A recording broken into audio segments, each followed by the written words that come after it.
কড়া খবরের দর্শকদের নমস্কার। আমরা আজকে যে প্রসঙ্গে কথা বলবো, আমাদের সঙ্গে আমরা পেয়ে গেছি অভিনেতা এবং রাজনীতিবিদ সুমন ব্যানার্জিকে। সুমন দা, নমস্কার। প্রসঙ্গ হচ্ছে, আমরা জানি নতুন সরকার আসার পর বিভিন্ন জায়গায় একটা পরিষ্কারের ব্যাপার চলছে, যেখানে হকার উচ্ছেদ, অবৈধভাবে বসে থাকা, অবৈধ বিল্ডিং এবং ফুটপাত পরিষ্কার। সম্প্রতি যে ঘটনাটি ঘটেছে, অগ্নিমিত্রা পাল, যিনি নগর উন্নয়ন মন্ত্রী, পুরমন্ত্রী, তিনি বেরিয়ে যে ঘটনাটি ঘটলো, দেখা গেল ফুটপাথ দখল করাতে এটা হলো 50 বছরের একটা ট্রেন্ড কলকাতায়, যে ফুটপাথকে দখল করে সেখানে বসে থাকা হয়, সেখানেই দুধ গরম হচ্ছে এবং তিনি বলেছেন জায়গাটা পরিষ্কার করতে। এই নিয়ে যারা বিরোধী রাজনীতি করেন তারা ইতিমধ্যেই বিতর্ক শুরু এবং রেড়ে করতে নেমে গেছে, কি বলবেন? দেখুন, বিরোধীরা তো বিরোধিতা করবেই, ঠিক আছে। আর বামপন্থীরা তো দেশের বা দেশের যখনই কোনো কিছু ভালো হবে সেই ব্যাপারে বিরোধিতা করবে। এবং প্রথমে এই ভিডিওটা দেখে আমারও মনে হয়েছিল যে আর 10 মিনিট হয়তো অপেক্ষা করা উচিত, দুধটা গরম করা অবধি। কিন্তু তারপরে আমি যেটা দেখলাম যে যে পরিমাণ দুধ গরম করা হচ্ছিল এবং ওইটুকু বাচ্চার জন্য, সেটা ওইটুকু বাচ্চা দুধ গরম করা হতে পারে না, ঠিক আছে। এবং বাচ্চাটি যদি হামাগুড়ি দেওয়া বাচ্চা হয়ে থাকে, যে বাচ্চাটিকে আমরা দেখতে পেয়েছি, কখনোই তার হতে পারে না। এবং তারপরেও ঘটনা যেটা হচ্ছে যে দেখুন, কোনো কিছু না রাতারাতি যদি পরিবর্তন করতে হয়, তাহলে সেটা সব মানুষের যে ভালো হবে তা না, কিছু মানুষের তাদের ক্ষতি হবে। সেই ক্ষতিটা পূরণ করার দায়িত্ব তো সরকার নিয়েছে। হ্যাঁ, যদি সেই মুহূর্তে, এবং ফুটপাতটা তো সত্যি স্টোভ জেলে রান্না করার জায়গা নয়, যদি সেইটা হয়, ওনার কেন ওনার বাচ্চাটারও ক্ষতি হতে পারে, আশেপাশের লোকজনেরও ক্ষতি হতে পারে, যেটা অগ্নিমিত্রাদি বলেছেন।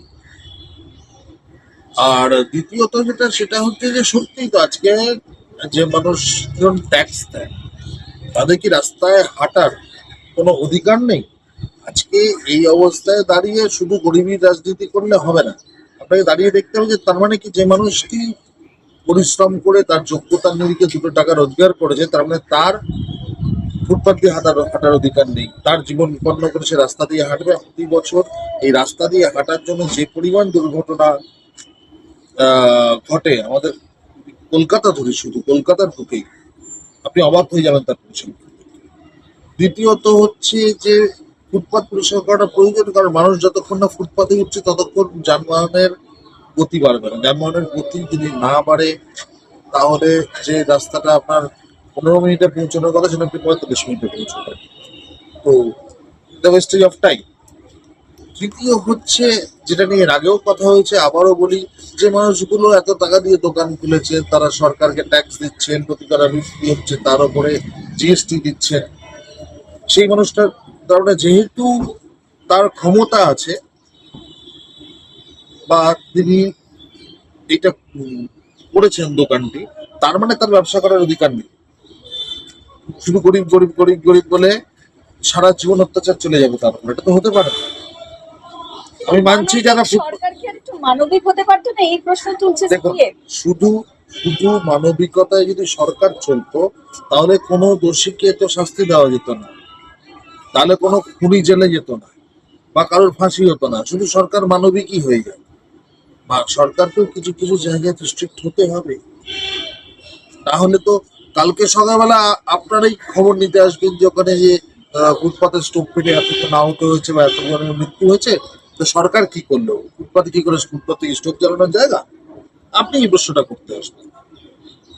তো বিষয় হচ্ছে, ওই ঘটনার পর কুণাল ঘোষ তিনি সেই জায়গায় গিয়েছিলেন এবং যে তথ্য উঠে আসছে কোনোটাই কিন্তু মানে দেখা হয়নি যাচাই করে, কিন্তু সবটাই তথ্য, এবং কুণাল ঘোষও তথ্য দিয়েছেন। বলছেন যে মহিলাটির সাথে এই ঘটনাটি ঘটেছে তিনিও নাকি লাভ জেহাদের শিকার, এবং কোনোভাবে তাকে তার সন্তান হয় এবং তাকে বাড়ি থেকে বার করে দেওয়া হয়, তারপরে তার আশ্রয় হয় ফুটপাত। কি বলবেন? মানে আমরা তো জানি একটা লাভ জিহাদের পরিস্থিতি পশ্চিমবাংলায় দীর্ঘদিন ধরে চলছে। আমরা দেখেছিলাম রোহিঙ্গারা কিভাবে ঢুকেছে, সে ঘটনাও দেখেছি। কি বলবেন? বলবেন, এটাই তো আমরা এতদিন ধরে বলে আসছি। লাভ জেহাদ পরিপ্রেক্ষিতে এই ঘটনাটা ঘটুক বা না ঘটুক, অগ্নিমিত্রাদি যেটা করেছেন সেটা সকলের জন্য করেছে। এরা যে বিরোধিতা করছে, এরা নিজস্ব রাজনৈতিক কারণে বিরোধিতা করছে। লাভ জেহাদ প্রসঙ্গে আমি যাব না, ঠিক আছে। কারণ এটা নিয়ে আমরা অনেক বলে ফেলেছি, এবং লাভ জেহাদ আটকাবার জন্য যা যা চেষ্টা করা সম্ভব, তাই হয়েছে। পশ্চিমবঙ্গে সনাতনী সরকার এসছে, পশ্চিমবঙ্গে হিন্দুত্বের হাওয়া বইছে। কেউ নিজের নাম ভারিয়ে রাজু, রনি, রাহুল করে এসে এই যে লাভ জিহাদের হাত পেতে এই খেলা খেলে চলে যাবে, সেটা কিন্তু বিকাশ রঞ্জন বাবু বলছেন এই যাদবপুরের ঘটনার পর তিনি বলছেন যে বিজেপি শুধু ধর্ম নিয়েই থাকে, তাদের মধ্যে শিক্ষার অভাব আছে, মানে শিক্ষিত লোকের অভাব আছে। বিকাশ বাবু প্রসঙ্গে আমাকে কোনো প্রশ্ন করবেন না, ঠিক আছে? কারণ বিকাশ বাবু একটা মেরুদণ্ডহীন নেই, তাই উকিল, উনি চাইলে আমার এগেনস্টে কেস করতে পারেন।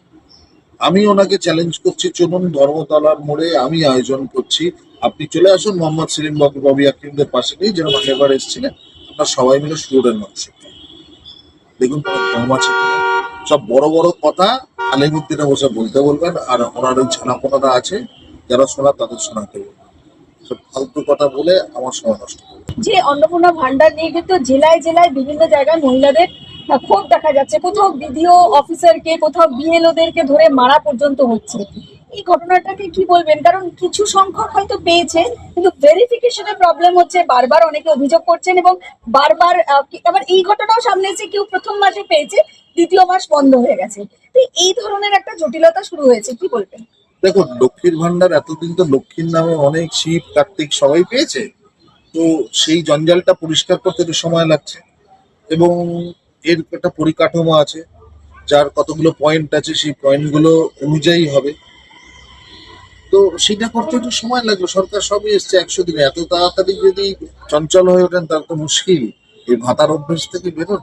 কিন্তু মানুষকে বলা হয়েছিল যে যেদিন সরকার আসবে তার পরের দিন থেকেই অন্নপূর্ণা ভান্ডার দেওয়া হবে। হ্যাঁ, এবার যারা বিরোধী বা যারা মহিলা, তাদের দাবি যে সরকার প্রতিশ্রুতি দিয়েছিল যখন, তাহলে পাওয়া যাবে না কেন? না, 1,65,00,000 মহিলা অলরেডি পাচ্ছেন, ঠিক আছে, এবং যে কয়েকটা জায়গায় আটকে আছে সেটা কাগজপত্রের জায়গায় আটকে আছে, সেটা খুব শিগগিরই সলভ হয়ে যাবে। যাদের নাম ওঠেওনি আসেওনি তারা দ্বিতীয়বার আবার আবেদন করতে পারবে।